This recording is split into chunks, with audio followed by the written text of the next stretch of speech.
अस्सलाम वालेकुम, मेरा नाम है इंजीनियर वसीम और इस वीडियो के अंदर हम देखने जा रहे हैं ग्रेड 10 एसएससी फिज़िक्स का पेपर 1। ठीक है, अगेन ये this is similar to chemistry paper कि आपके पास 70 मिनट्स होते हैं एंड यू हैव 40 मार्क्स। तो आपके पास जो you have very less time to complete the paper अपने इंश्योर करने के आप इसको सही से और बहुत जल्दी अटेम्प्ट करें। ओके, आपका कोशिश ये होनी चाहिए कि जो न्यूमेरिकल बेस्ड क्वेश्चन नहीं है उनको आप फौरन फौरन मार्क करते जाएं और आगे मूव ऑन करते जाएं। अच्छा जी, हम पहले क्वेश्चन की तरफ चलने के पहले क्वेश्चन में क्या लिखा हुआ है? If the particles of a medium vibrate in the direction of propagation of the wave, अगर वो उसके direction of propagation of wave की करें तो वो कौन सी वेव होती है? वो सरफेस वेव होती है, ट्रांसवर्स होती है, लॉन्गिट्यूडनल होती है, इलेक्ट्रोमैग्नेटिक। ये जो डेफिनेशन आपके पास, ये डेफिनेशन है लॉन्गिट्यूडनल वेव की, क्योंकि लॉन्गिट्यूडनल वेव के अंदर जो पार्टिकल होते हैं मीडियम के, वो वाइब्रेट करते हैं इन सेम डायरेक्शन। उसकी डायरेक्शन क्या होती है? सेम होती है। ठीक है, तो ये डेफिनेशन है लॉन्गिट्यूडनल वेव की यहाँ पे।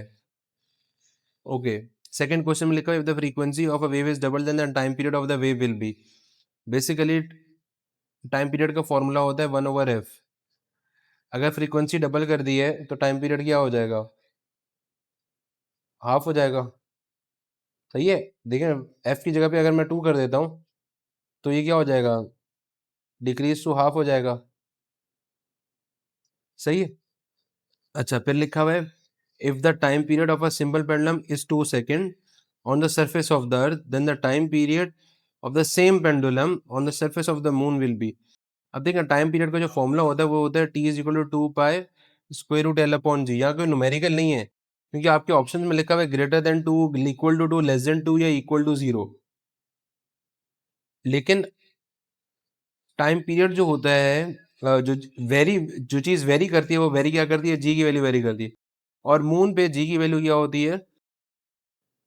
g/6 होती है। सही है, ये g है, g/6 होती है। तो ये 6 ऊपर चला जाएगा, एल से मल्टीप्लाई हो जाएगा तो आपके पास क्या जाएगा? 2 pi square root 6 L upon G हो जाएगा। इसका मतलब ये है कि 6 का जो फैक्टर है ये न्यूमरेटर में है, यानी कि ये ऊपर है, डिनोमिनेटर में नहीं है, न्यूमरेटर में। इसका मतलब है इसकी वैल्यू क्या होगी? ग्रेटर देन 2 सेकंड्स होगी टाइम पीरियड की। वो क्या होगी? हमें तो लेंथ नहीं पता ना, तो इसलिए हम डायरेक्टली नहीं बता सकते इसकी एग्जैक्ट वैल्यू क्या होगी। इसलिए उसने आंसर में भी हमें लिखा हुआ है कि 2 से 2 के हिसाब से बताएंगे, 2 सेकंड्स के हिसाब से कि वो इक्वल है, ये लेस देन है या ग्रेटर है। अच्छा जी, क्वेश्चन नंबर 4 की तरफ चलते हैं। इफ अ मैकेनिकल वेव की बात करें moves from rare to the denser medium then which of the following factors will change. Question में लिखा हुआ है चेंज क्या चीज करती है? वेवलेंथ, बिल्कुल वेवलेंथ चेंज होती है, स्पीड भी चेंज होती है रिफ्रैक्शन के अंदर जब मीडियम चेंज हो रहा होता है। फ्रीक्वेंसी ऑफ द वेव जो होती है वो चेंज नहीं होती है। सही है, फ्रीक्वेंसी चेंज नहीं होती, तो इसका करेक्ट आंसर क्या होगा मेरे पास? ऑप्शन सी, क्योंकि ऑप्शन सी में वेवलेंथ और स्पीड दोनों आ रहे हैं। ठीक है। अच्छा, क्वेश्चन नंबर 5 की तरफ चलते हैं। क्वेश्चन 5 लिखा हुआ है the sound energy passes per second through a unit area held perpendicular to the direction of propagation of sound waves. ये एक the characteristics of the sound identify from the given statement is its. ये जो पूरी definition लिखी हुई है ये बात कर रहे हैं इंटेंसिटी ऑफ साउंड की, पिच की, क्वालिटी की डेफिनेशन ये नहीं होती है, और लाउडनेस का ताल्लुक भी इसकी एम्पलीट्यूड से होता है। तो ये जो स्टेटमेंट है इसका करेक्ट आंसर है ऑप्शन सी, इंटेंसिटी। ठीक है, क्योंकि ये इसकी डेफिनेशन है। अच्छा, कह रहे हैं when sound is incident on the surface of a medium, ये मीडियम पड़ा हुआ है आपके पास, साउंड क्या हुआ? इस पे इंसिडेंट हुआ। ठीक है, इंसिडेंट हुआ, it bounces back into the first medium, वो वापस बाउंस बैक किया। ठीक है, बाउंस बैक क्या चीज करती है इसमें से? एकॉस्टिक, लाउडनेस और एम्पलीट्यूड तो बिल्कुल नहीं करते, तो आपके पास जो बाउंस बैक करती है वो क्या चीज करती है? एको। ठीक है, ये बेसिकली क्या करती है? Reflect from a surface to original medium, यानी कि आपके पास ये रिफ्लेक्ट करती है ओरिजिनल मीडियम से। सही है। Question number 7, which of the following characteristics of musical sound depends upon frequency. Frequency के ऊपर क्या चीज डिपेंड करती है? Very basic question. पिच और फ्रीक्वेंसी जो है वो एक ही चीज होती है, तो पिच जो है वो फ्रीक्वेंसी के ऊपर डिपेंड करती है। ठीक है। ओके, क्वेश्चन नंबर 8 में क्या लिखा हुआ है? ये एक लॉजिकल सवाल है, बाकी आपके पास डेफिनेशन वाले सवाल आए थे। Four vibrating objects x1, x2, x3 and x4 are producing sound, the object that produces, यहाँ पे लिखा हुआ है लाउडेस्ट साउंड किसकी होगी? अच्छा, लाउडेस्ट साउंड के लिए आपको एरिया दिया हुआ है और एम्पलीट्यूड दिया हुआ है। ऑब्वियसली जिसका एम्पलीट्यूड ज़्यादा होगा और जिसका एरिया ज़्यादा होगा, दोनों ज़्यादा होंगे, वही उसी की लाउडेस्ट साउंड होगी। कहेंगे ये 5 है, 4 है, हाई लार्जेस्ट एम्पलीट्यूड इसका 5 है और लार्जेस्ट एरिया भी इसी का ही है, तो इसका मतलब ये है, इसका करेक्ट आंसर जो हुआ वो ऑप्शन डी हुआ। Okay, question number 9। Question number 9 में लिखा हुआ है all of the followings are uses of compound microscope except. Compound microscope के सारे यूजेस हैं। Is use for observing micro organisms, बिल्कुल करता है। Helps human being in the field of medical testing में भी करता है। Helps to find the heavenly bodies in the outer space, नहीं नहीं नहीं नहीं नहीं नहीं, आउटर स्पेस में जो काम करता है वो टेलीस्कोप करता है, तो ये आंसर नहीं हो सकता। ठीक है, is use in forensic to examine evidences, ये बिल्कुल सही कह रहा है, लेकिन आउटर स्पेस में टेलीस्कोप करता है। ठीक है, okay. Question number 10। An object जो है उसको आपने प्लेस किया है प्रिंसिपल फोकस और सेंटर ऑफ कर्वेचर के बीच में, यानी कि एफ और 2f के बीच में प्लेस किया है। An image will be formed on the other side of the convex lens. अब वो जो कह रहा है कि वो इमेज जो बन रहा है वो कहाँ बन रहा है, ये तो पोजीशनिंग है, ये आपको याद करनी है। देखिए, एक आपका होता है प्रिंसिपल फोकस, पहले आपका होता है 2f से पीछे, फिर होता है 2f के ऊपर, फिर होता है प्रिंसिपल और 2f के बीच में, जैसे कि इस सवाल में दिया हुआ है। और उसके बाद लिखा हुआ होता है कि ये फोकस के ऊपर है और फोकस और लेंस के बीच में। तो देयर आर डिफरेंट केसेस जो आपको पता होने चाहिए और उसके हिसाब से आपका हर किसी का आंसर वेरी करता है। तो ये एक केस है जो आपसे पूछा गया है, तो इंपॉर्टेंट है कि आप सारे के सारे रे डायग्राम के केसेस को याद कर लें। नंबर 11 में पूछा गया, if an image is formed at a distance of 32 centimetre, कहाँ से? From a concave mirror. ठीक है, कनकेव मिरर की बात कर रहा है वो। विद द फोकल लेंथ की वैल्यू गिवन है, तो ऑब्जेक्ट का डिस्टेंस क्या होगा? देखिए, क्योंकि ये कन्वेक्स मिरर की बात नहीं कर रहा, कनकेव मिरर की बात कर रहे हैं, हमारे पास जो इक्वेशन होती है वो क्या होती है, 1/f is equal to 1/p plus 1/q होता है। ठीक है, तो यहाँ पे फोकल लेंथ क्या होगी, मेरे पास नेगेटिव होगी, क्योंकि कनकेव मिरर की बात कर रहा है। ठीक है, पी की वैल्यू क्या होगी, वो भी माइनस में होगी, और यहाँ पे ये आ जाएगा। ठीक है, इसको इधर लेके जाएंगे तो क्या होगा, 1/q की वैल्यू क्या होगी, ये -1/32, जब साइड चेंज करेंगे इसको यहाँ पे आएगा तो ये प्लस हो जाएगा, 1/32, तो ये -1/12 हो जाएगा। ठीक है, इसका एलसीएम क्या आ जाएगा, ये 32 आ जाएगा, ये 12 आ जाएगा, यहाँ पे इसका आ जाएगा 12 -32 हो जाएगा, ये 1/q आ जाएगा। सही है, 1/q की तो ये वैल्यू, तो q निकालेंगे तो क्या होगा, उसको उल्टा लिख दो, 32 को 12 से मल्टीप्लाई कर दें और डिवाइड किससे कर दें, -20 से कर दें, तो आंसर क्या आएगा, नेगेटिव आएगा।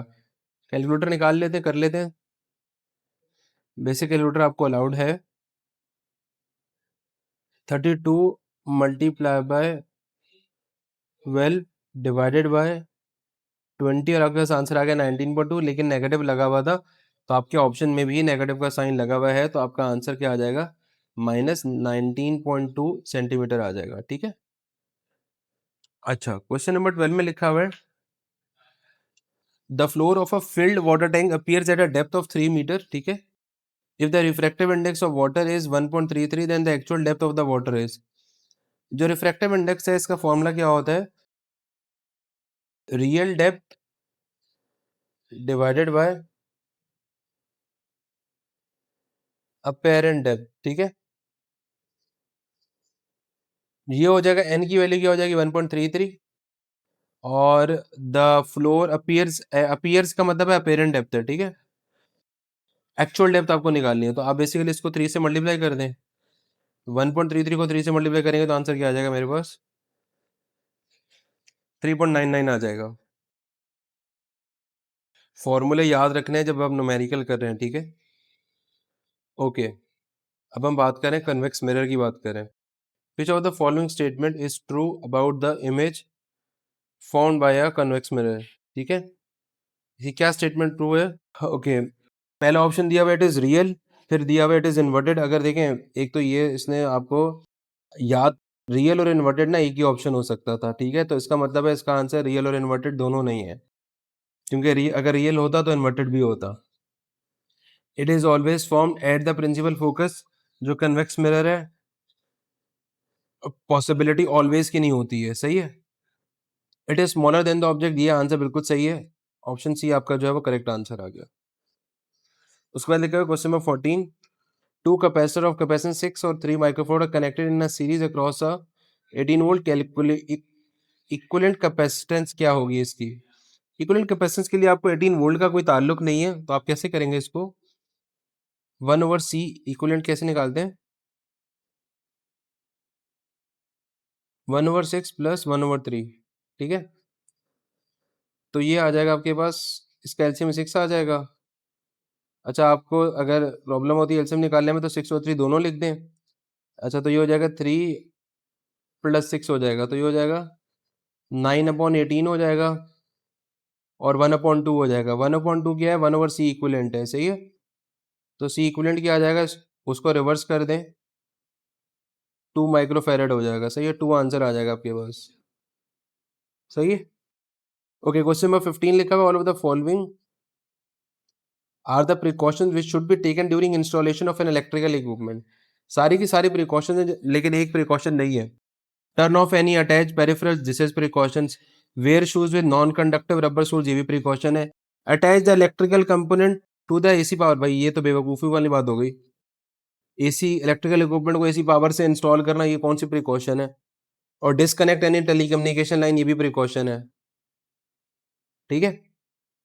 ओके, क्वेश्चन नंबर 16 लिखा हुआ है आपके पास, the electric force of repulsion between two electrons at a distance of 1 metre is, क्या होगी उसकी वैल्यू?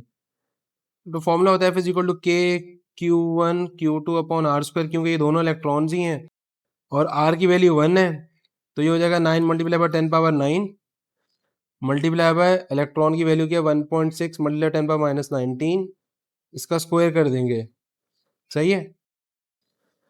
और डिनोमिनेटर में 1 आ गया। अब क्योंकि आपके पास साइंटिफिक कैलकुलेटर अलाउड नहीं है, तो आप कैसे इसको अटेम्प्ट करेंगे? आपने सिंपल पता क्या करना है, 1.6 को आपने मल्टीप्लाई किया, कैलकुलेटर लिया, इसको 1.6 से दोबारा मल्टीप्लाई कर दिया आपने, और इसको मल्टीप्लाई कर दिया आपने 9 से। क्या आंसर आ गया? 23.04 आ गया, सही है। 23.04 लिख दिया आपने, 23.04 लिख दिया, सही है।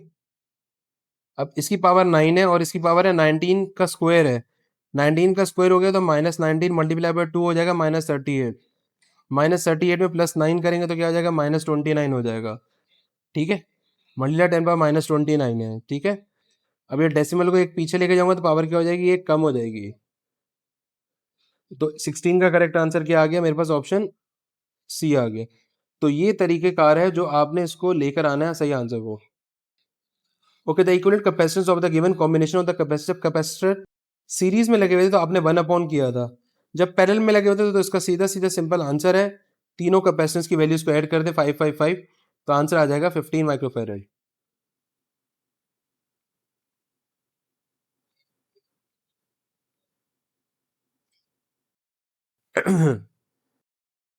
ओके, क्वेश्चन नंबर 18 है, all electrical appliances are connected in parallel to each other between the live and neutral wires. In light of the given statement, which of the following options is true for electric current and potential difference?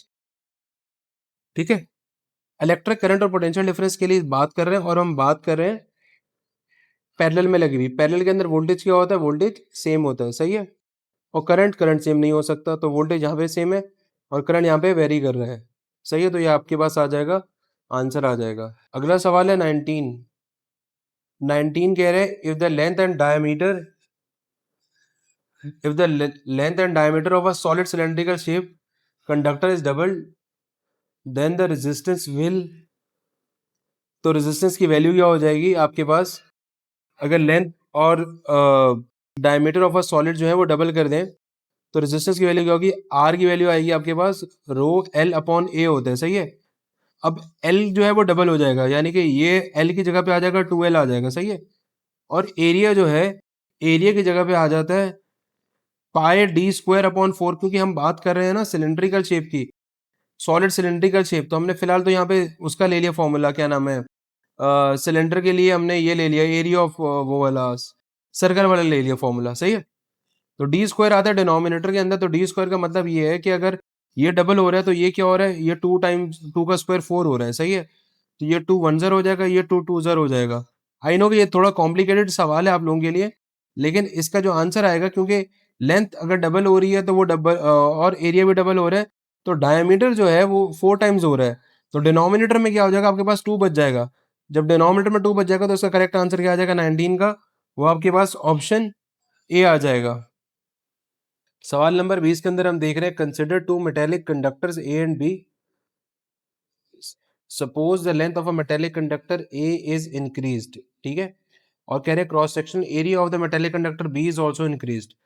तो कह रहे हैं with reference to the given situation resistance of the conductor, resistance का जो formula होता है ना वो होता है रो एल अपॉन ए। अगर इसकी लेंथ इंक्रीज हो रही है तो इसकी ऑब्वियसली रेजिस्टेंस क्या हो रही है, इंक्रीज हो रही है। और कंडक्टर बी के अंदर क्या हो रहा है आपके पास, इसका भी ये फॉर्मूला होता है। अब यहाँ पे एरिया इंक्रीज हो रहा है तो रेजिस्टेंस क्या हो रही है, कम हो रही है। तो देखो भाई इंक्रीज डिक्रीज का इंक्रीज इंक्रीज इंक्रीज डिक्रीज, तो 20 आपके पास अल्लाह भला करे जवाब हो गया, आंसर आ गया आपके पास बी। ठीक है, बस ये फॉर्मूला बड़ा इंपॉर्टेंट है। फॉर्मूला देखो पहले भी पूछा गया इससे इस रिलेटेड सवाल, अब दोबारा पूछा गया, 2 सवाल तो इससे रिलेटेड पूछे गए आपसे। ओके, अच्छा क्वेश्चन नंबर 21 में लिखा विच ऑफ द फॉलोइंग पॉइंट्स 1 से लेकर 4 तक, 1 to 4 in the given circuit will receive the lowest, keyword यहाँ पे क्या है, लोएस्ट मैग्नीट्यूड ऑफ करंट। किसको लोएस्ट मैग्नीट्यूड ऑफ करंट मिलेगा भाई, वोल्टेज यहाँ से चल रहा है, यहाँ से करंट चलना शुरू हुआ, करंट जा रहा है, करंट डिवाइड हो गया, यहाँ गया और यहाँ ऊपर चला गया, सही है, यूं जा रहा था, फिर जो यहाँ से आ रहा था वो यूं चला गया और यूं ऊपर चला गया, और बचा हुआ एंड में 1 पे चला गया। तो भाई इसका आंसर क्या हो गया, 1 ही हो गया ना, बचा हुआ एंड में जो है 1 पे चला गया तो 1 आंसर हो गया इसका, सही है। अच्छा क्वेश्चन 22 में लिखा हुआ है the purpose of using a transformer in an electric circuit is to, transformer का काम क्या है, alter the electric power, alter नहीं करता इलेक्ट्रिक पावर को ये, एडजस्ट द इलेक्ट्रिकल एनर्जी को एडजस्ट भी नहीं करता ये, फ्लक्चुएट द मैग्नेटिक फील्ड भी नहीं करता। ट्रांसफार्मर का काम क्या है कि वोल्टेज और करंट को क्या करता है, वो चेंज करता है या वेरी करता है, सही है, जिसे हम स्टेप अप या स्टेप डाउन कहते हैं। ठीक है, direction of a force on a current carrying conductor placed in a magnetic field can be determined by, ये तो एक लॉ है, जो जूल्स लॉ भी नहीं करता, कूलम भी नहीं करता, और हेड टू टेल तो वेक्टर का है, वो ऑब्टेन होता है, आपको पता चलता है, फ्लेमिंग्स भाई ने बताया था, फ्लेमिंग्स लेफ्ट हैंड रूल, सही है। ओके, क्वेश्चन नंबर 24 कह रहा है if a conductor passes through a magnetic field twice, ठीक है, 2 दफा पास किया गया with different speeds, then which of the following option is correct with respect to speed and induced EMF, सही है। इसका मतलब क्या हुआ, कह रहा है कि भाई अगर स्पीड हाई होगी तो इंड्यूस ईएमएफ ज्यादा होगी, ये बात बिल्कुल सही है। जब यही बात सही है तो इसी को सर्कल कर लेते हैं। इसका मतलब क्या होगा, ग्रेटर स्पीड का मतलब ये होता है कि ग्रेटर स्पीड का मतलब ये है कि greater rate of cutting magnetic field, सही है, मैग्नेटिक फील्ड आपकी ज्यादा कट हो रही है, इसका मतलब क्या है कि इंड्यूस ईएमएफ ज्यादा प्रोड्यूस हो रही है। बाकी में अगर स्पीड लो है, अनचेंज है, स्पीड लो है, इंक्रीज नहीं हो रहा, हाई है और डिक्रीज हो रहा है, बाकी तीनों ऑप्शन जो है वो रेलिवेंट नहीं है। क्वेश्चन नंबर 25 में लिखा हुआ है the current through a coil of an electromagnetic reverse, electromagnet से अगर करंट क्या, if the current through a coil of an electromagnet reverses, तो क्या होता है, मैग्नेटिक फील्ड इंक्रीज होती है, ऐसा बिल्कुल नहीं होता, मैग्नेटिक फील्ड डिक्रीज होती है, इंक्रीज डिक्रीज तो नहीं होती।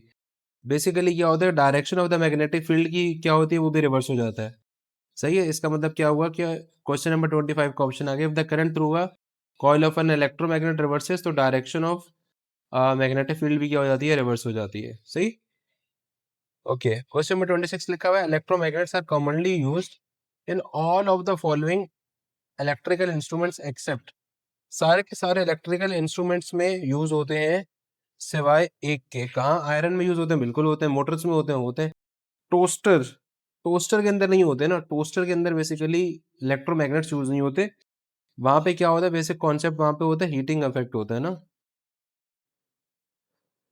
वहां यूज होता है concept of heating effect of electric current का यूज होता है, ठीक है, तो ये वहां पे यूज नहीं होते, ठीक है।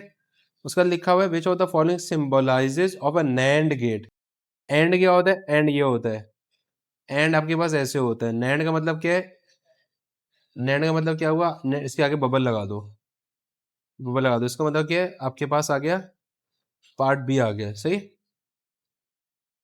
क्वेश्चन नंबर 28 लिखा हुआ है CRO cathode ray oscilloscope is not used, cathode ray oscilloscope जो है वो यूज नहीं होती, बाकी हर 3 कंडीशन सही है, एक जगह का मतलब ये कि यूज नहीं होती, वो क्या है, वोल्ट मीटर के अंदर यूज होती है, बिल्कुल होती है, to measure alternating and direct currents के लिए भी यूज करते हैं, to measure the effect of background radiation, nuclear radiation में हम नहीं करते इसको, सीआरओ का इस्तेमाल, ठीक है, तो हमारे पास जो सही आंसर आ गया वो सी आ गया। और to study the effect of electric field on moving charges, यहाँ पे भी हम करते हैं, ठीक है। All of the following are the, okay 29 में लिखा हुआ है all of the following are fundamental gates, सारे के सारे फंडामेंटल गेट हैं सिवाय एक के।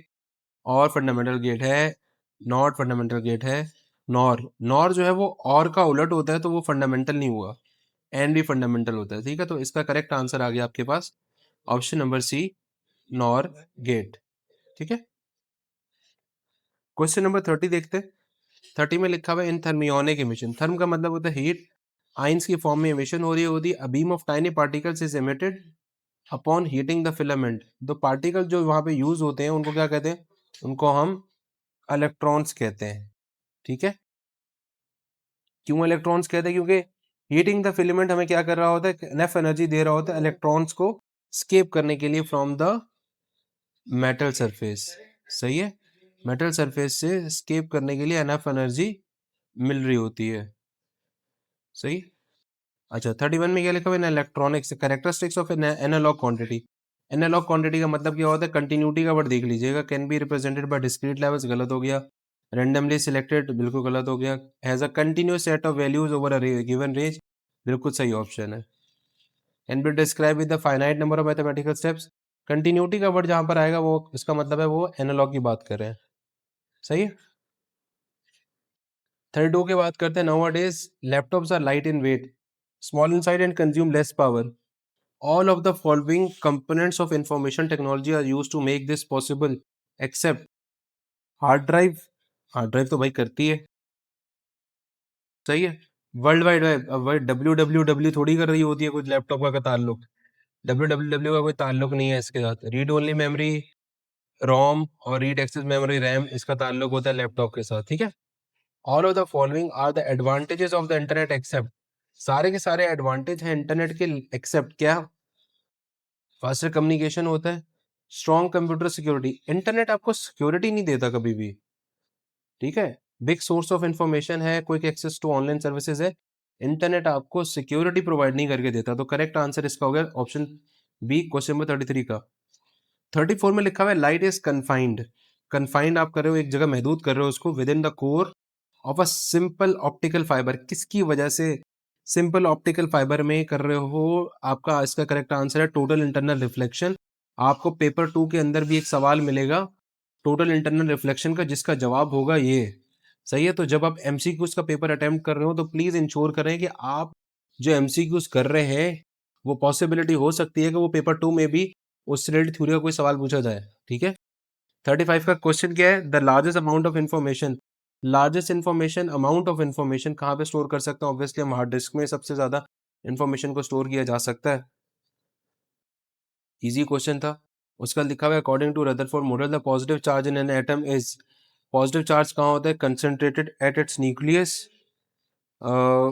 वैसे होता तो यहीं पर ही है, इसके अलावा बाकी ऑप्शन देख लें। At the circular orbits of the atoms गलत है, at a certain distance from the nucleus गलत है, यूनिफॉर्मली स्प्रेड ये भी गलत है। तो पॉजिटिव चार्ज जो होता है वो न्यूक्लियस के सेंटर में होता है, यानी कि प्रोटॉन्स पे होता है, ठीक है। अच्छा जी, isotopes of an element can be identified by their mass number से आइडेंटिफाई कर सकते हैं, और न्यूट्रॉन नंबर से हम उसके आइडेंटिफाई कर सकते हैं। तो इसका करेक्ट आंसर क्या हो गया, 1 एंड 3, मास नंबर और न्यूट्रॉन नंबर, चार्ज नंबर से हम आइडेंटिफाई नहीं कर सकते। गैमा हैव पेनिट्रेशन पावर, अब पेनिट्रेशन पावर में सबसे ज्यादा, सबसे कम होती है अल्फा की, ठीक है, उसके बाद होती है बीटा की, उसके बाद होती है गामा की। तो सबसे ज्यादा क्या होती है, गामा की। तो गामा की पेनिट्रेशन पावर जो होती है वो more than alpha and beta होती है, सही है। तो ये भी पता होना चाहिए कि सबसे कम किसकी होती है, ठीक है। ओके, क्वेश्चन नंबर 39 में लिखा हुआ है if a radioactive element has a half life of 60 seconds, उसकी हाफ लाइफ है, then the quantity of the isotope after 126 seconds will be. देखो भाई ओरिजिनल ये है, सही है। 60 सेकंड्स बाद वो कितना हो गया, ये 60 सेकंड्स है, 60 सेकंड बाद कितना हो गया, वो आधा हो गया। फिर 60 के बाद उसका हाफ कितना होगा, 120 हो जाएगा, 120 के बाद कितना हो गया, 1/4 हो गया। 1/4 किधर है, ये रहा, सही है। 39 का ये आंसर हो गया, सही है।